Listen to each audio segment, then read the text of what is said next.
ಎಲ್ಲರಿಗೂ ನಮಸ್ಕಾರ. Welcome back to my YouTube channel. ಇದು ಶುಕ್ರವಾರ ಬೆಳಗ್ಗೆಯಿಂದನೇ ವ್ಲಾಗ್ನ ಸ್ಟಾರ್ಟ್ ಮಾಡ್ತಾ ಇದ್ದೀನಿ. ಇವತ್ತು ಒಂದು ಸ್ವಲ್ಪ ಸ್ಪೆಷಲ್ ವ್ಲಾಗ್ ಅಂತಲೇ ಹೇಳ್ಬೋದು. ಶ್ರಾವಣ ಮಾಸದ 2ನೇ ಶುಕ್ರವಾರ ಆಗಿರೋದ್ರಿಂದ ದೇವಸ್ಥಾನಕ್ಕೂ ಕೂಡ ಹೋಗಿದ್ದೆ. ಹಾಗೆ ಇವತ್ತಿನ ವೀಡಿಯೋದಲ್ಲಿ ಒಂದು ಸಿಂಪಲ್ ಆಗಿರೋ ಸಾಗು ರೆಸಿಪಿನೂ ಕೂಡ ಶೇರ್ ಮಾಡಿದ್ದೀನಿ. ವೀಡಿಯೋನ ಎಲ್ಲೂ ಕೂಡ ಸ್ಕಿಪ್ ಮಾಡ್ದಲೇ ನೋಡಿ. ಹಾಗೆ ಇಷ್ಟ ಆಯಿತು ಅಂತ ಹೇಳಿದ್ರೆ ನಿಮ್ಮ ಫ್ಯಾಮಿಲಿ ಮತ್ತು ಫ್ರೆಂಡ್ಸ್ಗೂ ಕೂಡ ಶೇರ್ ಮಾಡಿ.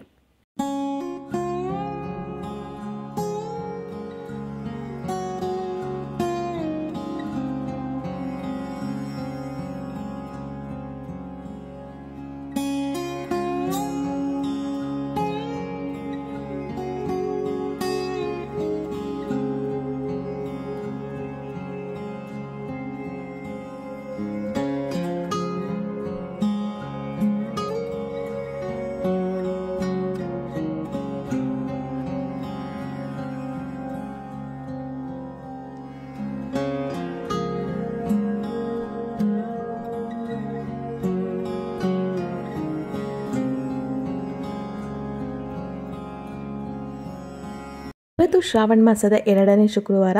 ಮೊದಲನೇ ಶುಕ್ರವಾರ ನಾವು ಪೆನ್ಗೊಂಡೆಗೆ ಹೋಗಿದ್ವಿ, ಅಂದರೆ ಅಪ್ಪನ ಮನೆಗೆ ದೇವ್ರ ಕಡೆದು. ಅದಾದಮೇಲೆ ಇದು 2ನೇ ಶುಕ್ರವಾರ.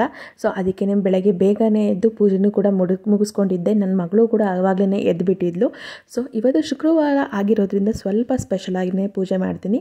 ನಮ್ಮ ಮನೇಲಿ ನಾವು ಆಚರಿಸೋದು ಪ್ರತಿ ಶುಕ್ರವಾರ ಮಾತ್ರ. ಬೇರೆ ಯಾವುದಿನೂ ಕೂಡ ನಾನು ಅಷ್ಟಾಗಿ ಕಳಸನ ಇಡೋದಿಲ್ಲ. ನಾನು ಅಂದ್ಕೊಂಡಿರೋದು ನಮ್ಮ ಮನೆ ದೇವ್ರಿಗೆ ಶುಕ್ರವಾರ ಕಳಸನ ಇಡಬೇಕು ಅಂತ ಹೇಳಿ. ಸೊ ಅದಾದಮೇಲೆ ತಿಂಡಿಗೂ ಕೂಡ ರೆಡಿ ಮಾಡ್ಕೋಬೇಕಿತ್ತು. ಕುಂಜಲ್ ಕೂಡ ಎದ್ದಿದ್ಲಲ್ಲ. ಸೊ ಅವಳು ಎದ್ದಿದ ತಕ್ಷಣ ಅವಳು ಎದ್ದೊಳದೆ 9-9:30.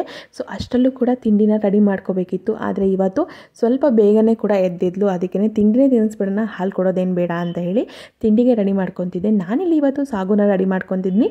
ಸಾಗುಗೆ ನಾನಿಲ್ಲಿ ಒಂದು ಮಿಕ್ಸರ್ ಜಾರ್ಗೆ 1 ಬೌಲ್ ಆಗೋವಷ್ಟು ಕೊಬ್ಬರಿ, ಟೇಬಲ್ ಸ್ಪೂನ್ ಆಗೋವಷ್ಟು ಕಡಲೆಪಪ್ಪನ್ನ ಹಾಕ್ಕೊಂಡಿದ್ದೀನಿ. ಹಾಗೆ ಚಕ್ಕೆ, ಲವಂಗ, ಕೊತ್ತಂಬರಿ ಸೊಪ್ಪು ಮತ್ತು ಪುದೀನ, ಹಾಗೆ ಒಂದು 4 ಹಸಿಮೆಣಸಿನ್ಕಾಯಿ, ಶುಂಠಿ ಬೆಳ್ಳುಳ್ಳಿ ಪೇಸ್ಟ್, ಹಾಗೆ 1 ಸ್ಪೂನ್ ಆಗೋಷ್ಟು ಜೀರಿಗೆ, ಇಷ್ಟು ಎಲ್ಲನೂ ಕೂಡ ಹಾಕ್ಕೊಂಡು ಮಿಕ್ಸರ್ನ ಗ್ರೈಂಡ್ ಮಾಡ್ಕೋಬೇಕಾಗುತ್ತೆ. ಸೊ ಈ ರೀತಿ ಪೇಸ್ಟಾಗಿ ಮಾಡ್ಕೋಬೇಕಾಗುತ್ತೆ.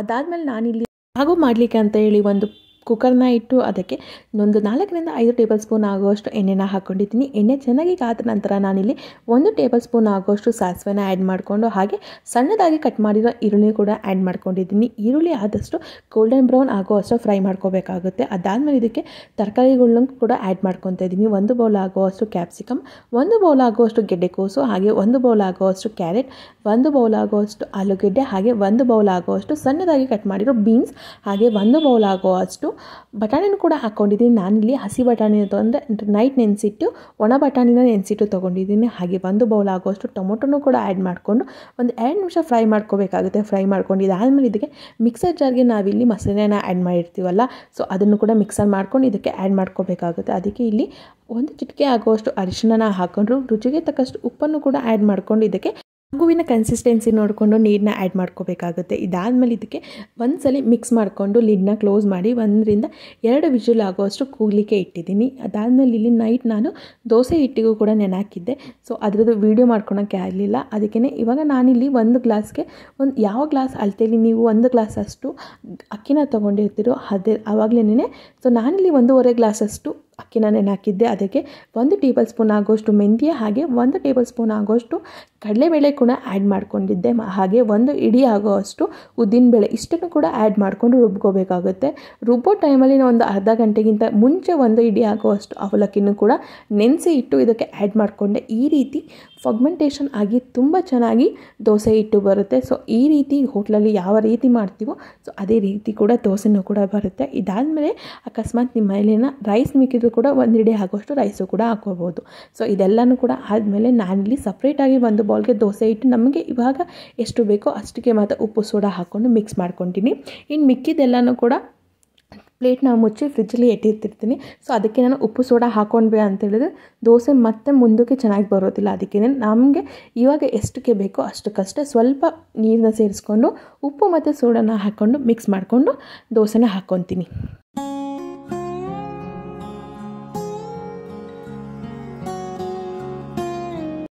ಇಲ್ಲಿ ಸಾಗುವು ಕೂಡ ಇಟ್ಟಿದ್ನಲ್ಲ, ಸಾಗುನು ಕೂಡ ತುಂಬ ಚೆನ್ನಾಗಿ ರೆಡಿಯಾಗಿತ್ತು. ಸೊ ಕುಕ್ಕರ್ ತೆಗೆದ್ಮೇಲೆ ಒಂದು 2 ನಿಮಿಷದಷ್ಟು ಈ ರೀತಿ ಕುದಿಸ್ಕೋಬೇಕಾಗುತ್ತೆ. ಈ ರೀತಿ ಕುದಿಸ್ಕೊಂಡೆ ಸಿಂಪಲ್ ಟೇಸ್ಟಿಯಾಗಿರೋ ವೆಜಿಟೇಬಲ್ ಸಾಗು ಕ್ವಿಕ್ಕಾಗಿ ರೆಡಿ ಆಗೋದು. ದೋಸೆಗೆ, ಚಪಾತಿಗೆ, ಪೂರಿಗೆ ಎಲ್ಲದಕ್ಕೂ ಕೂಡ ತುಂಬ ಬೆಸ್ಟ್ ಕಾಂಬಿನೇಷನ್ ಅಂತಲೇ ಹೇಳ್ಬೋದು. ಹಾಗೆ ದೋಸೆ ಹೆಂಚನ್ನು ಕೂಡ ಕಾಯಲಿಕ್ಕೆ ಇಟ್ಟಿದ್ದೆ. ಸೊ ಕ್ವಿಕ್ಕಾಗಿ ಆಗಿಬಿಡಲಿ ಅಂತೇಳಿ ಕುಂಜಲ್ ಕೂಡ ಎದ್ದಿದ್ಲಲ್ಲ, ಅವಳು ಕೂಡ ಅಳ್ತಾ ಇರ್ತಾಳೆ ಹೊಟ್ಟೆ ಹಸಿವಿಗೆ ಅಂತ ಹೇಳಿ. ಸೊ ಅದಕ್ಕೇ ದೋಸೆನೂ ಕೂಡ ಹಾಕ್ಕೊತಾ ಇದ್ದೀನಿ.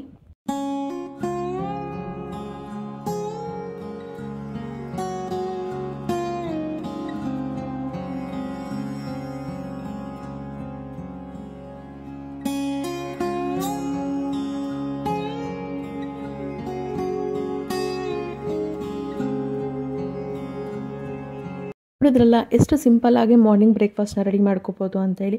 ಸೊ ಈ ರೆಸಿಪಿನೂ ಕೂಡ ನೀವು ಕೂಡ ಟ್ರೈ ಮಾಡಿ, ಹಾಗೆ ಹೇಗೆ ಬಂದಿದೆ ಅಂತೇಳಿ ಕಮೆಂಟ್ ಬಾಕ್ಸಲ್ಲಿ ಕಮೆಂಟ್ ಮಾಡಿ.